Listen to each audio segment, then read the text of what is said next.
Assalamualaikum warahmatullahi wabarakatuh. Alhamdulillah. Alhamdulillahi qail. Ya ayyuhallazina amanu taqullaha wal tanzur nafsum ma qaddamat lighad. Ashhadu an la ilaha illallah wa ashhadu anna Muhammadan abduhu wa rasuluh. Allahumma salli ala sayyidina Muhammad wa ala alihi wa sahbihi wa man tabi'ahum bi ihsan ila yaumiddin, amma ba'd. Rabbi shrah li sadri wa yassir li amri wa hlul 'uqdatam min lisani yafqahu qawli. Qala subhanaka la ilma lana illa ma 'allamtana innaka antal alimul hakim. Wa la hawla wa la quwwata illa billahil 'aliyyil 'azim. Rabbi yassir wa la tu'assir, Rabbi tamim ila bi khair. Allahumma faqqihna fid din wa 'allimna ta'wil ya rabbal alamin. Yang dihormati lagi dimulakan Al-Fadhil Tuan Pengurusi, tuan-tuan imam, tuan-tuan ahli jawatan kuasa dan yang baru dan yang lama, Al-Fadhil ustaz-ustaz, muslimin muslimat rahimakumullah. Alhamdulillah summa alhamdulillah. Syukur kita kehadrat Allah Subhanahu Wa Taala dengan limpah kurnia yang tidak terhingganya. Dikurnianya kita kesihatan yang baik, dapat kita sama-sama solat maghrib berjamaah. Kemudiannya duduk sebentar di dalam majlis ilmu. Moga-moga perkongsian kita dapat kita jadikan amal yang lebih baik, insya-Allah. Malam ni kita nak kongsi sikit dalam kitab Baru Mazi, babul masalis salawatil qamsi, bab yang telah menyatakan umpama segala sembahyang yang 5 waktu itu. Kan, kenapa Allah Subhanahu Wa Taala mengurniakan kepada Nabi Muhammad dan umat-umat dia 5 waktu saja, walaupun mula-mula initially itu 50. Kan, sebenarnya benda tu dah, orang kata apa, dah tercatat di Lauh Mahfuz tu. Kan, bahwasanya Allah akan bagi 50 dan Nabi Muhammad akan minta diskaun. Asli bukan Nabi Muhammad yang minta diskaun. Kan, cumanya ketika mana dia turun daripada mendapat, orang kata apa, ibadah itu, maka jumpa Nabi Musa. Nabi Musa kata apa? Ya Muhammad, kan umat engkau tak boleh buat tu 50 tu, minta lah diskaun. Turun naiklah Nabi 9 kali, sampailah 5 waktu. Kan, tu pun Nabi Musa kata apa? Tak boleh ya Muhammad. Oi, umat-umat aku lagi besar pada umat hang, pun tak mampu. Kan, Nabi pun atas dasar malu. Kan Nabi. Itu sebabnya peristiwa Isra wal Mi'raj itu. Kenapa ditakdirkan, Allah takdirkan Nabi Muhammad SAW jumpa di langit ketiga itu Nabi Yusuf. Kan, apa hikmah jumpa Nabi Yusuf tu? Allah nak suruh Nabi belajar kepada Nabi Yusuf tu sabar. Sabarnya Nabi Yusuf tu, Allahu Akbar. Kan, dibuang oleh adik-beradik, bukan kawan-kawan, adik-beradik tak apa setuju dengan dia. Kan, buang dalam perigi itu bukan kata peribu buta macam Aziz Hatta kena terjun tu. Kan, ni perigi yang ada air. Kan, doa lah Nabi Yusuf tu sabar. Lalulah pedagang-pedagang ni, kan, dia dengar bunyi pedagang tu pun dia pun rasa seronok lah, kok boleh diselamatkan. Rupanya tak. Pedagang ni ambil, tengok ada budak tu, ambil jual pula Nabi Yusuf ni. Kan, dipendekkan cerita, sampailah Nabi Yusuf ni jadi satu penguasa, kena penjara apa semua tu. Kan, maka dia tidak balas dendam balik. Tu kan, tak balas dendam. Sebab apa? Saudara tu sabar dia tu. Kan, sabar ni memanglah senang sebut je. Sabar je lah, sabar. Kan, kalau orang utara dengan idram itu, sabar. Kan, cakap boleh, kena tak tahu lagi. Kan, Nabi Muhammad tu. Kan, maka sahabat-sahabat punya kisah Nabi Yusuf ni apa? Bila kita cerita Nabi Yusuf saja, akan timbullah satu persoalan. Handsome teruk mana dia tu? Kan, sebab apa? Nabi Yusuf ni memang handsome-nya. Kan, tapi bila sahabat tanya Rasulullah, ya Rasulullah, ni Nabi Yusuf ni handsome dia sampai level mana ni? Kan? Rupanya tak, tuan-tuan. Bila Nabi kata apa? Nabi Yusuf ni handsome dia setengah daripada handsome aku. Mana kata Nabi kita lagi handsome lah. Tu sebab umat-umat Nabi Muhammad SAW handsome. Macam tuan-tuan ni lah. Dulu lah. Lah tak berapa dah lah. Dulu.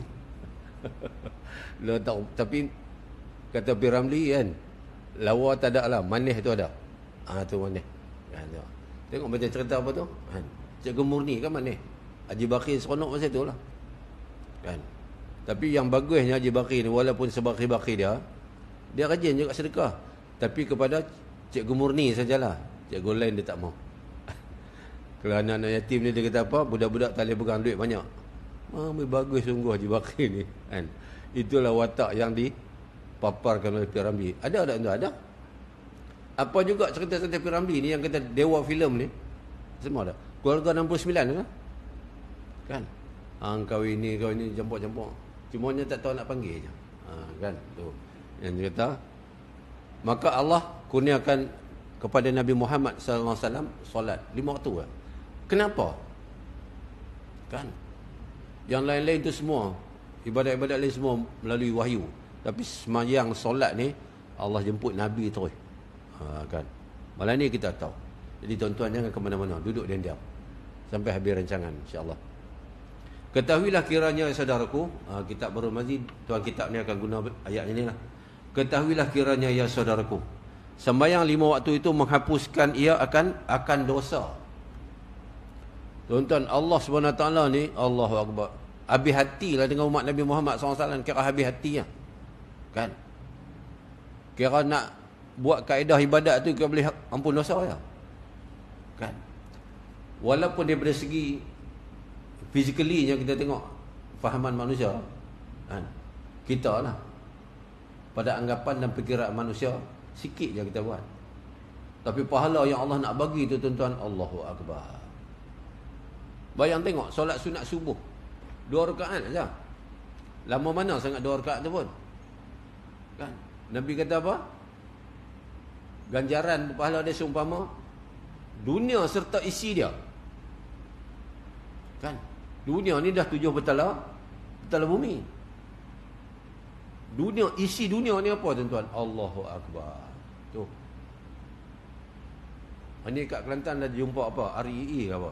Nilai 167 bilion. Kan? Tak tahu lah cerita dia. Tu.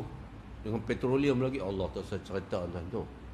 Tuan-tuan dah buat benda tu berapa puluh tahun dah. Kau ada start balik tu buat terus dah. Tak stop tak pernah berhenti dah. Tu. Kira tengok masa tu lah iblis ni kadang-kadang dia kacau. Tapi tuan-tuan ni dia tak boleh kacau lah. Tuan-tuan main level lain. Tuan-tuan makam, tuan-tuan memang lain kan. Kan? Ni level-level yang jenis kepiah longgak ni kan. Lepiah. Dia dah share, Haji. Haji ni semayang sunat fajar tu banyak tahun dah ni. 10 tahun dah. Berapa banyak dunia ada isi dia dah dapat ni. Mana Tuhan nak bubuh semua tu. Ni Haji seorang, tu ramai orang lagi. Dia pun dia fikir-fikir logik akal betul juga. Pasal tak buat dah. Tu dia jadi macam tu. Okay. Habis. Menghapus ia akan dosa tu. Allahu Akbar. Macam tu ya. Kan Allah. Dosa yang kita buat tu kan lekat di mana dosa tu? Contoh tak duduk dalam majlis ilmu, lekatnya hati tu jadi hitam.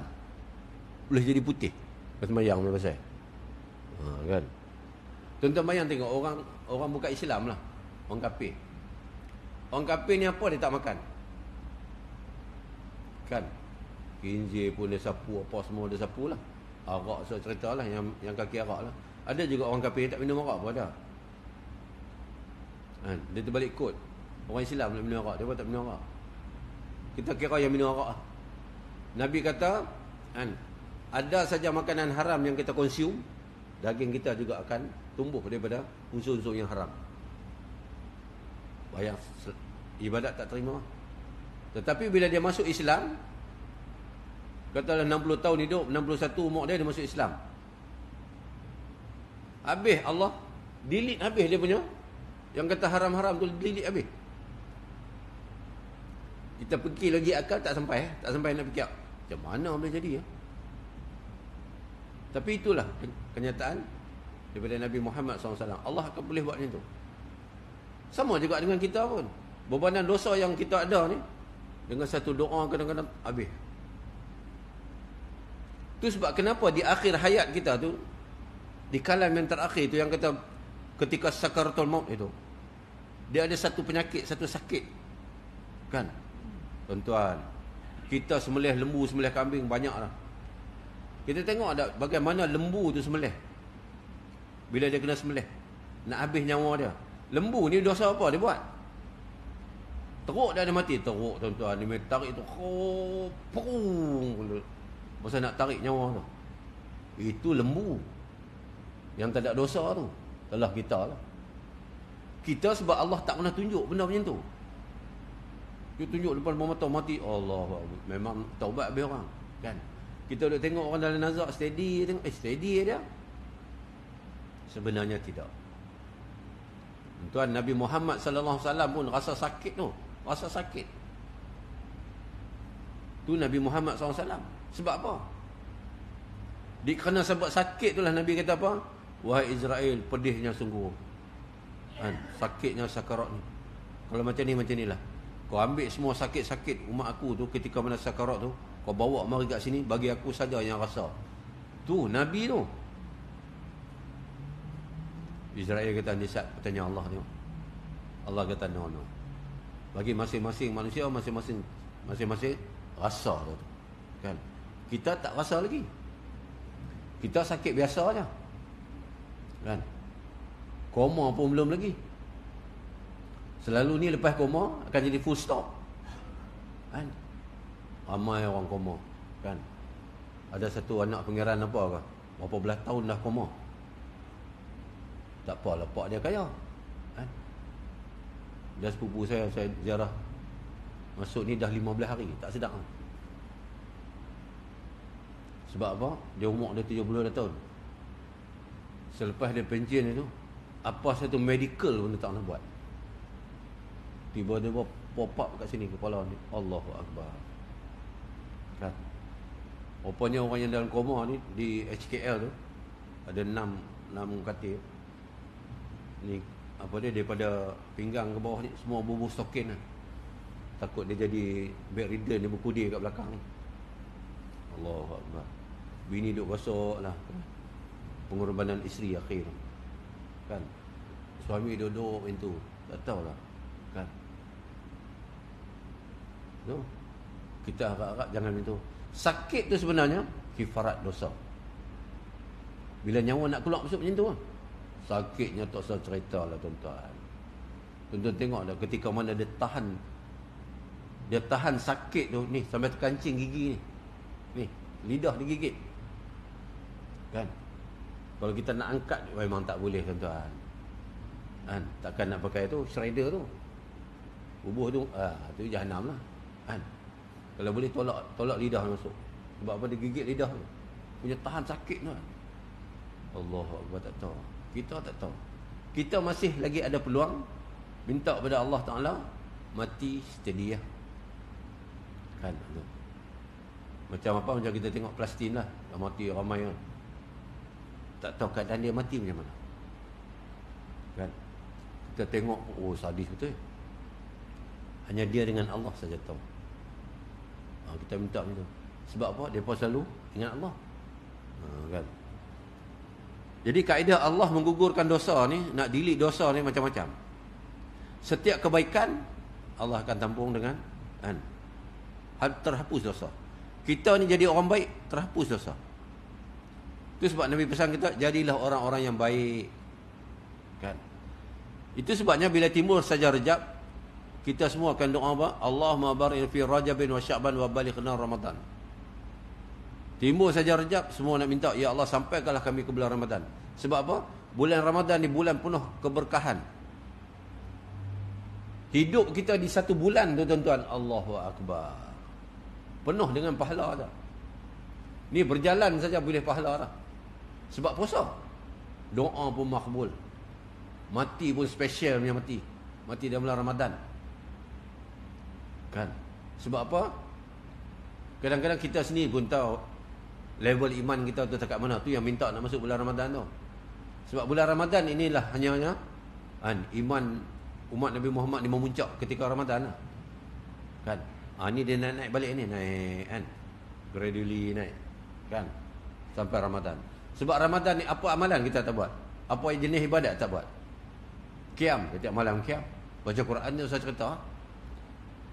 Tarawih tu saya cerita lah. Tak kira lah buat 8.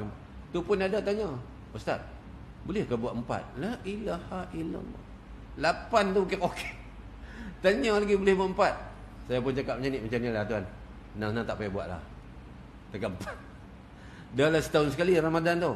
Ampulun pilih 8 ke 20 ke okey lah. Buat 8 lepas tu balik buat tambah lagi kan. Sambung lagi. Tak tahu lah sambung makan ke semua apa, tak tahu lah. Janji buat 8. Sebab apa? Menghormati Ramadan itu. Bulan penuh keberkatan. Kenapa manusia boleh, kenapa orang Islam semua boleh puasa? Berkat. Bulan yang berkat. Kan? Yang puasa sebulan tu. Semayang tak? Semayang fardu dia tak? Tarawih dia buat. Kan? Tarawih tengok, ada. Fardu tak ada. Sebab dia tahu bulan tu penuh, bulan penuh keberkatan. Iman seseorang itu dah muncak. Oh ya Allah, tinggi. Tapi tak lama sebab Allah, kita ni pun kadang-kadang baru 15 puasa dah ada lagu raya. Tu yang masalah tu. Dia dengar lagu raya dia habis lah. Habis karan terus. Kan? Tu. Jadi kita doa tu minta Ramadan ini jadi Ramadan yang terbaik lah. Kan? Ulun sungguh-sungguh. Kita ada diberi peluang lagi untuk bulan Ramadan. Ulun sungguh-sungguh. Kan? Azam daripada sekarang ni. Rejab ni adalah bulan bertaubat. Istighfar banyak-banyak. Bersihkan hati masuk kita Syaban, Ramadan habis. Kan? Tapi memang surau ni memang berkat sungguh. Kan? Tu tak kira dia punya makan lagi. Makan dia. Jangan lupa lah panggil saya. Kalau ada kambing ke apa kan. Itu standard tu. Habis. Maka inilah telah datang hadisnya yang dikeluarkan oleh Abu Ishaq At-Tirmizi dengan katanya. Bahwasanya Nabi SAW telah memberi misal sembahyang 5 waktu itu menghapuskan dosa. Kata Abu Ishaq. Kata Nabi Muhammad SAW, solat 5 waktu itu menghapuskan dosa. Solat 5 waktu itu. An Abi Hurairah anna Rasulullah SAW qala ara'aitum law an-nahra bi babi ahadikum ya'tasilu minhu kulla yaumil khamsa marratin hal yabqa min darnihi syai'un qalu la yabqa min darnihi syai'. Diriwayatkan daripada seorang sahabat bagi Nabi SAW kepada Abu Hurairah telah bersabda Rasulullah SAW, kabar oleh sekalian kamu padaku jikalau ada satu sungai di pintu rumah seorang kamu, hal keadaannya mandi seorang daripada kamu tiap-tiap hari 5 kali. Adakah tinggal daripada daki dan kotor-kotor badannya sesuatu? Jawab mereka, tiada tinggal daripada daki dan kotor-kotor badan itu suatu dengan mandi itu. Kata Nabi, perumpamaan dia. Orang yang solat 5 waktu ni, dan seumpama dia, depan rumah dia ada sungai. Dia mandi, bersihkan diri. Tu. Ambil air semayang, ambil wuduk tu bersih dah. Kan? Bersih apa? Bersih dosa tu, dosa. Kan? Sebab anggota wuduk yang kita duk basuh tu, yang kena tu, itulah anggota-anggota yang melazimi melakukan dosa. Kan? Kalau kita nak tengok logik akal. Yang kotornya selalu kat mana badan ni? Ketiak. Tapi kenapa basuh sampai siku je? Yang kotornya celah kangkang, awak basuh tangkap buku lalinya. Tu. Kan? Tapi kata umat yang kita ni jadi umat Nabi Muhammad, okey lah. Tak banyak soal. Kan? Dulu umat Nabi Musa banyak soal. Allah kata, wahai Musa, nasihatkan umat hang sembelihlah seekor lembu. Understood lah. Carilah lembu sembelih. Tak, tanya. Ya wahai Musa, lembu jantan kan lembu betina? Tanya Musa, ya Allah, lembu jantan kan lembu betina? Dia jadi arai lah. Allah kata al-mubtina. Dia pun bagi, Tuhan aku kata al-mubtina. Kan? Bulu warna apa? Tanya bulu pula. Kan? Jadi umat Nabi Muhammad tak? Bila Nabi cerita tentang solat ni apa, wuduk, tak tanya dah. Kan? Kenapa basuh siku yang kotaknya ketiak? Ya Rasulullah, awak tak basuh ketiak? Tak ada satu pun tanya.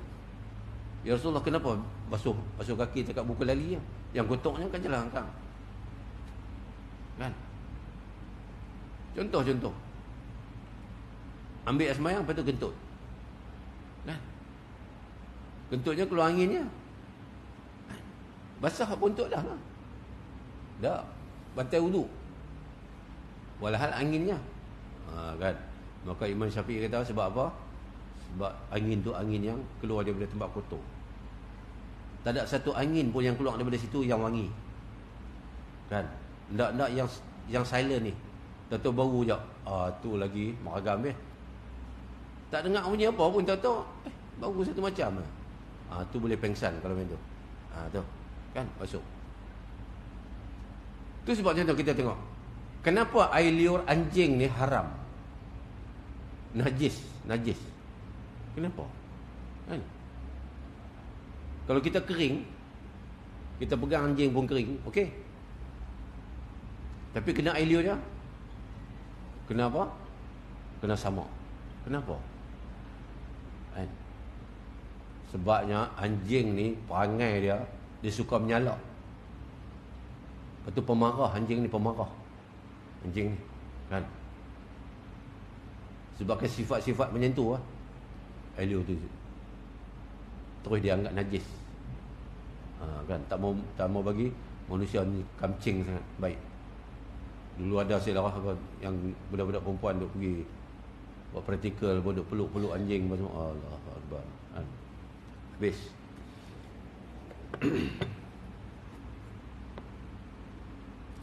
Qala fadzalika masalus salawatil khamsin yamhullahu bihinna qataya. Bila didengar oleh Nabi SAW, akan jawab sahabat-sahabatnya demikian itu, bersabdalah ia, maka itulah misal bagi sembahyang yang 5 waktu, dihapuskan Tuhan akan segala dosa. Tu. Yang Nabi kata apa? Orang yang berulang buat solat 5 waktu tu, seolah-olah di depan rumah dia ada sungai. Setiap waktu dia mandi. Ambil sembahyang tu mandi lah.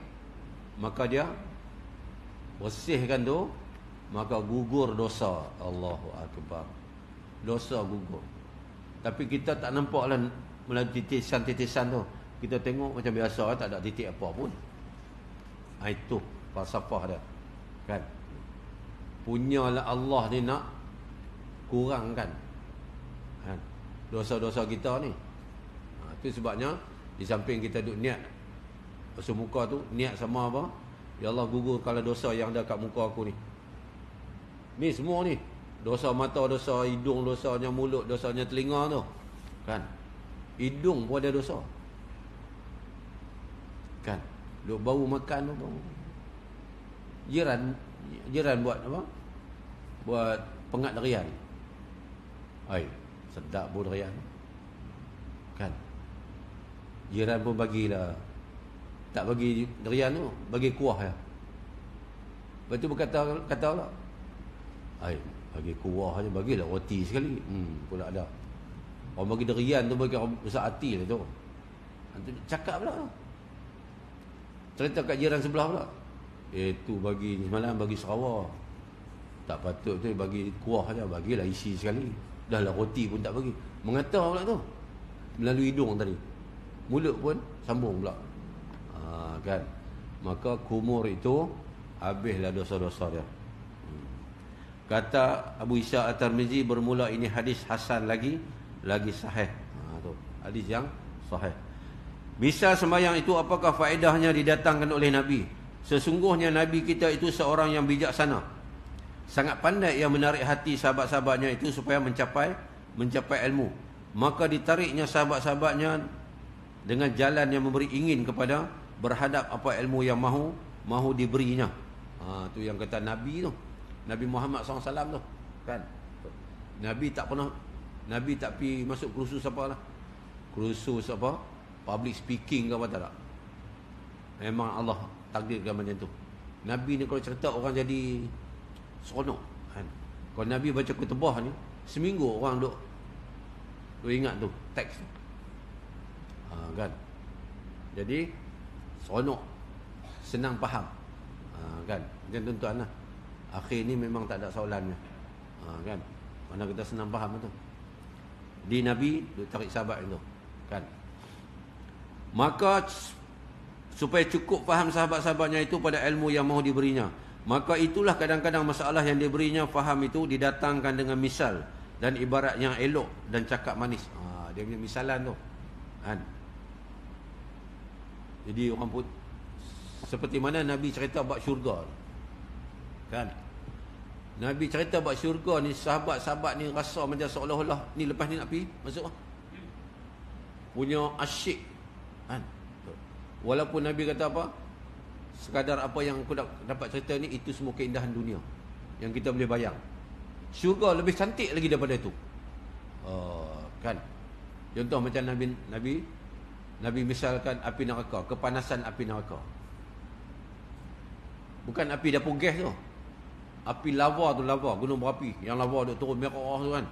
Itu kalau bubuh kaki tu, hudung kaki terus. Bukan kata masak, habis kaki ya. Kan. Tapi orang putih ni dia nak mengkaji punya pasal pakai macam-macam suit tu, fire retardant lah apalah semua tu, pergi dekat-dekat tu. Ada satu Discovery Channel tu, dia jatuh dalam tu, memang tak tolong lah. Itu satu, itu baru satu.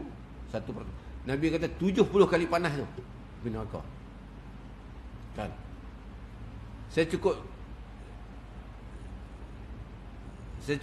Saya rasa tuan-tuan pun bila tengok lava tu, tuan-tuan mesti ingat neraka. Oh ya Allah Akbar ini. Kan. Sebab apa? Kita pernah didendangkan dengan kehebatan neraka tu. Kan. Bagaimana nabi-nabi yang api yang bakar, yang membakar tubuh. Kan. Tubuh orang kafir ni sebesar-besar tubuh. Lepas bakar. Kan. Tu azab dia. Syurga okey lah. Kan. Habis.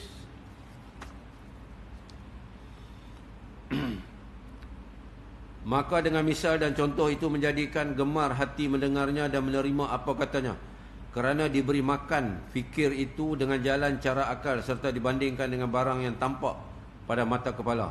Maka dengan keterangan ini tahulah faedah Nabi memberi misal itu supaya tampak di mata kepala akan faedah sembahyang 5 waktu itu. Kan. Nabi dia akan cerita sampai macam tu, sahabat-sahabat faham. Dia punya misal tu.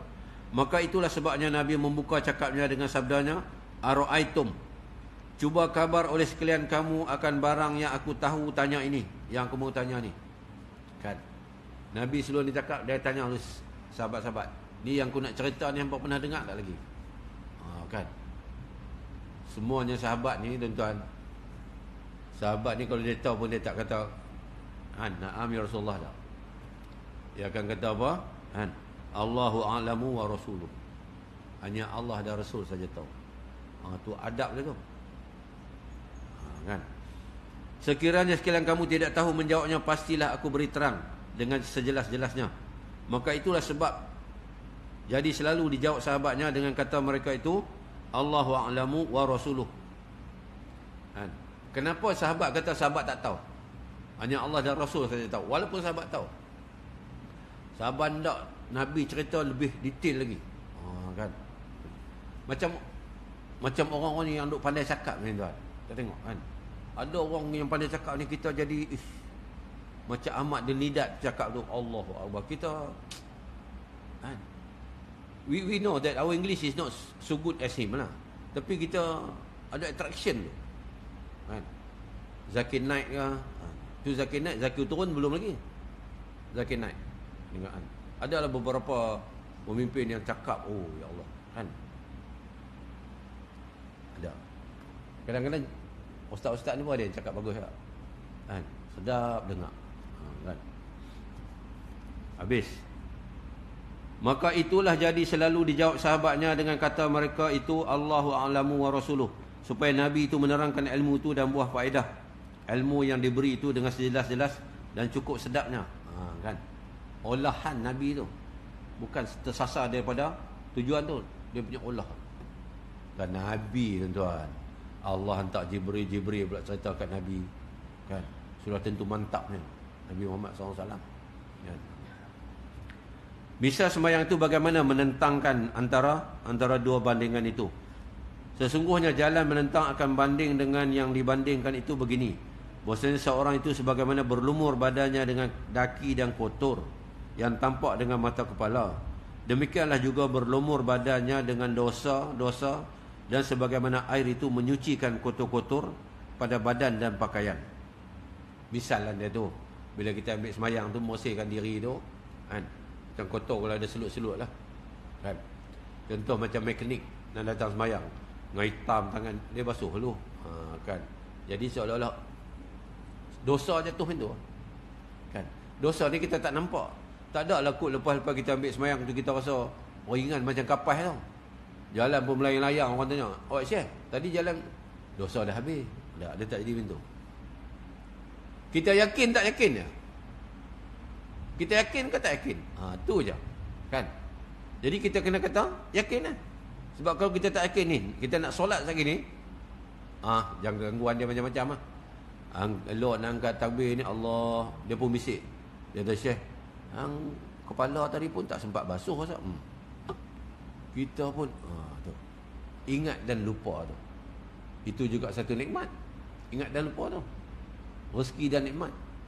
Tu sebabnya boleh lafaz kalimah la ilaha illallah di akhir hayat itu rezeki dah tu. Rezeki ni macam-macam, kan? Jadi itu yang kita nak minta, Allah mahtimna bi husnul khatimah, kan? Matilah kami dalam keadaan yang baik, husnul khatimah. Direzekikan yang baik. Sekurang-kurangnya pun Allah lah kita sebut, kan? Semua kita hendak macam tu. Habis. Kemudiannya, maka demikianlah juga sembahyang menyucikan dirinya daripada dosa hingga tiada tinggal cemar dosa itu satu jua pun, melainkan habis semua dihapuskannya dan dibersihkannya. Tu dalam kitab Fathul Bari pun ada tulis, muka surat 9 juzuk kedua, bab ni, kan? Dosa besarkah atau dosa kecil yang dihapuskan oleh sembahyang itu? Kan? Dosa kecil sajakah ataupun dosa besar? Kata Ibnu Hajar Al-Asqalani dalam Fathul Bari, dan bermula zahir dikendaki dengan kesalahan dan dosa yang dihapuskan yang tersebut pada hadis masalah 19 tadi, iaitu umum dosa kecil dan dosa besar. Sebab apa dosa besar? Sebab kita semayang. Kalau kita tak semayang, dosa besar dapat. Maka bila kita semayang, terhindar lah daripada salah satu daripada dosa besar. Dosa kecil confirm lah. Tetapi telah berkata Ibnu Battal, diambil faham daripada hadis ini dikendaki ialah dosa kecil saja, kerana dibandingkan dosa-dosa itu dengan kotor-kotor pada hadis itu, dan kotor-kotor itu kecil dengan nisbah kepada yang lebih besar daripadanya, seperti pekung dan cabuk. Kata Ibnu Battal, dosa kecil itu dengan nas Quran mengkifaratkan akan dia dengan menjauhkan dosa besar. Dosa kecil tu, kalau begitu apalah yang dikifaratkan oleh sembahyang 5 waktu itu? Kata Ibnu Hajar Al-Asqalani di dalam Fathul Bari, tiada sempurna menjauhkan dosa besar melainkan dengan mengerjakan sembahyang 5 waktu. Maka siapa-siapa tiada mengerjakan sembahyang 5 waktu, tidaklah terbilang ia orang yang menjauhkan dosa besar. Siapa yang tak sembahyang, dosa besar, kan? Siapa yang sembahyang, tak kenal dia. Kerana meninggalkan sembahyang itu terbilang dengan dosa besar. Meninggalkan sembahyang itu salah satu daripada dosa-dosa besar, kan? Kalau begitu sudahlah terhenti kifaratkan dosa kecil atas mengerjakan sembahyang. Dosa kecil pasti gugur, pasti terhapus. Itu kata dosa kecil. Kemudiannya habis dah bab tu. Kita pergi ni pula. Satu babul majaa fi masalil mu'minil qari'i wa gharil qari. Bab yang telah datang ia pada menyatakan misal orang mukmin yang membaca Quran dan tidak membaca Quran. Apa beza orang yang baca Quran dengan orang yang tidak baca Quran? Ketahuilah olehmu ya saudaraku, Seorang yang membaca Quran itu amatlah bagusnya terpuji pada syarak. Kerana maklum jua seorang yang menuturkan kalamullah yang manis isinya. Apabila seorang yang membacanya itu cukup faham dan yang mendengarnya cukup faham, sangatlah menyukakan hati dan merasa kenyang ruh mukmin yang mendengarnya. Itu yang selalu mendengar orang baca Quran, ruh rasa tenang. Kan? Puaslah hati mendengar pengajaran-pengajaran dan iktibar dan hukum-hukum, dan ada macam-macam ilmu dan pelembut hati yang keras dan ubat hati yang kena sakit, sesat dan jahat. Maka telah datang misal kepujian bagi orang yang baca itu di dalam hadis seperti yang dikeluarkan oleh Abu Isa At-Tirmizi. An Abi Musa Al-Sy'ari qala Rasulullah SAW, masalul mu'minin allazi yaqra'ul Qur'an kamasalil utruj jati rihama taibun wa ta'muha taibun. Katanya, kan, diriwayatkan daripada seorang sahabat bagi Nabi SAW yang namanya Abu Musa Al-Sy'ari, katanya, telah bersabda Rasulullah SAW, bermula misal mukmin yang membaca Quran itu pada harumnya dan sedap rasanya seperti umpama limau utrun, baunya bagus dan rasanya bagus. Tu orang yang baca Quran ni, kan, ibarat dia macam itulah, kan, harum bau dia. Kan, mukmin yang membaca Quran itu diserupakan di dalam hadis itu dengan limau turj, dan adalah limau turj sejenis limau yang masyhur di tanah Arab, dan lainnya iaitu rupanya elok dan sentuhannya lembut, rupanya kuning menyukakan orang yang memandangnya, memberi ingin akan nafsu sebelum mencapainya. Tu limau tu punyalah teringin orang nak tengok tu, orang nak makan tu, tengok dia pun nak orang kata apa, ayam liok meleceh tu. Tu kan, tengok tu. Ada masakan-masakan yang kita tengok tu telan nak liok, especially bulan Ramadan lah. Pergi pasar Ramadan tu semua terliok, kan, telan elok, sini pergi telan elok, lala beli sampai tak cukup tangan, kan, balik makan yang bini masak je. Tak makan bini masak, letih lah, memang kena beletiak lah. Tu nafsu tu, nafsu kata kat mata yang tengok tu cantik tu, kan, tepung pelita lah, macam-macam pelita, yang ada sumbu tak ada sumbu semua beli, punya nak makan ikut nafsu, kan. Jadi kita kena reflect balik kepada bagaimana Nabi dan sahabat menghadapi bulan Ramadan. Nabi ada satu ketika 7 hari tak makan, minum air, buah tamar pun tak ada. Awak susah sangat kan Nabi ni? Nabi memilih hidup sebegitu, kan. Sampai dia tanya, Aisyah kata, ya Rasulullah, kita ni 3 hari dia tak makan apa, hidup minum air ni buka pasal, kan. Cubalah pergi tengoklah selak mana periuk belangang apa kat dapur. Walhal 3 hari sudah tu dah pergi seluk dah, tak ada apa dah. Hari keempat suruh pergi tengok lagi, tak. Yakinnya Nabi pergi tengok, dapatlah sebutir tamar tu, kan. Taman Nabi ni besar lah. Nabi pun, Siti Aisyah bagi kat Nabi tu, saya jumpa bagi kat Nabi, ya Rasulullah, ada sebutir, kan. Walhal dia boleh makan seorang lah. Dia tahu dah Nabi bukan nak marah pun, bagi kat Nabi. Nabi pun koyak setengah bagi kat dia. Bunyi azan, Nabi pun minum, tak makan lagi kurma tu, minum dulu. Tengok isteri dia makan, punya sayang kat isteri tu. Kita semua tengok isteri kita buka puasa ni, kita tengok dia, tengok tu. Kita bagi laluan azan tu. Lepas ni malam ni kita makan roti canai, kalau ada. Agak-agak ada. Sebab special roti canai dia lembut lah. Kalah mamak tu.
Sambung sikit.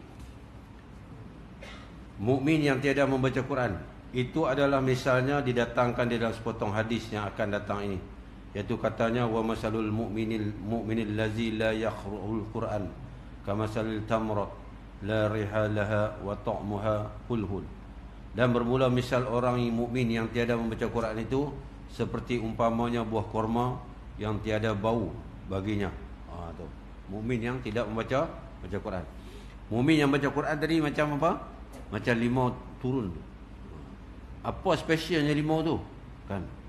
Limau tu berfaedah bagi orang yang makannya, kemudiannya daripada sedap rasanya dan manis baunya, ialah pembasuh dan penyuci dan memberi kuat hadam makanan, dan boleh keluar daripada bijinya minyak yang ada padanya faedah yang banyak, dan seringnya boleh melemahkan galak perempuan dan membersihkan warna.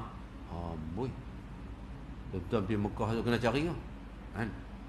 Tu limau apa? Limau turun. Boleh melemahkan galaknya perempuan. Kan? Dan membersihkan warna, dan kulitnya taruh di dalam pakaian, tidak dihampir oleh gegat sejenis serangga yang suka makan kain, kertas dan lain-lain. Boleh dibuat ubat dengan dia. Bahwasanya jin tidak menghampiri rumah yang ada di dalamnya limau utrun tu. Kan? Nanti beli banyak-banyak. Itu orang yang baca Quran. Begitu juga orang yang tidak membaca Al-Quran. Apalah eloknya pada zahirnya kerana tiada yang baca Al-Quran itu. Apakala tiada dibaca Quran, apalah dapat dicium barang yang keluar daripada bacaan jika tiada dibaca. Sungguh pun tahukah rasanya sedap dan lemak apa isi Quran itu, maka tiadalah keluar baunya yang harum itu melainkan dengan dibacanya jua. Tu kan. Membaca Quran itu ibadat yang terafdal daripada segala ibadat. Demikianlah tersebut dalam hadis sebagai dalam kitab Al-Jamil Al-Saghir. Katanya telah bersabda Nabi SAW, afdalul ibadatil ummati tilawatul Quran. Bermula yang lebih utama ibadat umatku ialah membaca Quran. Tu kan.